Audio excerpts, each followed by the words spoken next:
Welcome guys, and today I'm going to show you how I can do trades in Anno 1800. So it will be a pretty quick guide and easy guide. So what you'll need to have is ship, or you need to build a ship. You can do that by going to the harbor. Let me see, dock, ship menu. And here you'll be able to build your dock and build a ship. After you have your ship, what you'll need to do is go right here to the routes, and you can create new routes. As you can see, there's trade routes.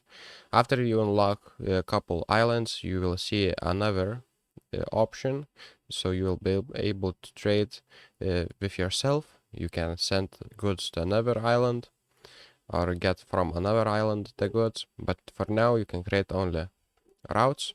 And here you will see you can name your route, you can assign to the group, and here you can add a ship.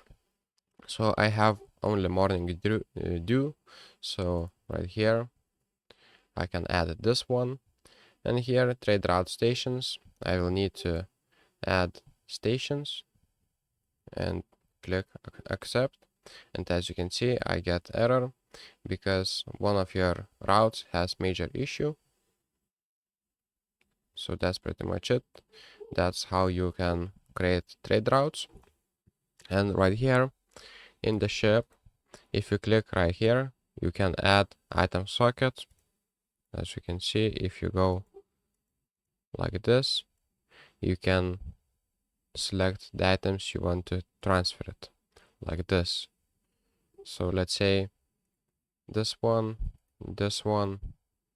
and this one. That's how you add your items to the ship. So that's pretty much it. That's how you trade in Anno 1800. Now you can go to the trade routes, select a couple islands, and that's pretty much it. Here, as you can see, a load good, like 3 planks, and you can unload a good and etc. So thank you guys, and see you in the next one.